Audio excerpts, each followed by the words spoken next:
Phil Friedman reporting. Twilight fishing out of Long Beach Sport Fishing on board the Native Sun on the Fishing with Phil trip was excellent again over the weekend. It's not that it's wide open, but the fish are quality fish, and most anglers are able to get 3-4 fish per rod, with some guys scoring limits, 10 sand bass per rod. They're great eating fish, and they put up quite a fight, and they're made for the family. Kids and families can come out and catch a whole mess their very first time out. Anglers like Raul, who seems to be always on, will tell you that a little bit lighter monofilament line works well, 15-pound test. And then, of course, that 2-ounce lead head right there that you see, that's the key. With some squid, live or fresh dead, really makes a huge difference as the sandies turn on as the sun sets. So make sure you're bringing along plenty of those lead heads. Once again, the sand bass are on these wrecks, and you can see some nice fish coming on board. The wrecks that we are fishing hold copious amounts of sand bass, but in the wintertime, they don't bite all that furiously. So make sure you're watching what side of the boat is getting bit.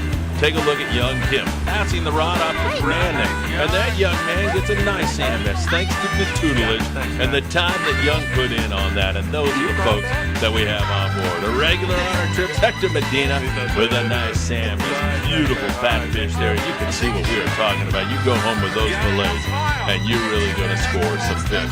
Great sand bass fishing on board the Native Sun with lots of raffle prizes and lots of fun going on. But it wasn't long before all these sand bass were overtaken by some creepy crawlies. We did have some halibut on board, but all of a sudden, out of nowhere, the octopus started to show up. And the sand bass disappeared while the octopus started to bite in a furious battle. First one to hook one was Hector. Take a look at that creepy crawly squirting water on everybody. And then more octopus started to come on board. Most anglers decided to release them, but others decided to hang on to them as they are good eating. And they're great for the Latin cuisine as well as the Asian cuisine, making for some wonderful fish. Back to the sand bass, back to more octopus. Crazy stuff going on board. And then even more weird things like that sea anemone you see right there. Odd-looking creature. You don't see a whole lot, but we've caught 2 so far fishing with Phil this year. And it's something that you really don't want to put your hand in, I don't think. A star is born on board the Twilight trip also, as we had a starfish that, of course, was quickly returned to the sea. And take a look at this big battle. A tremendous battle going on.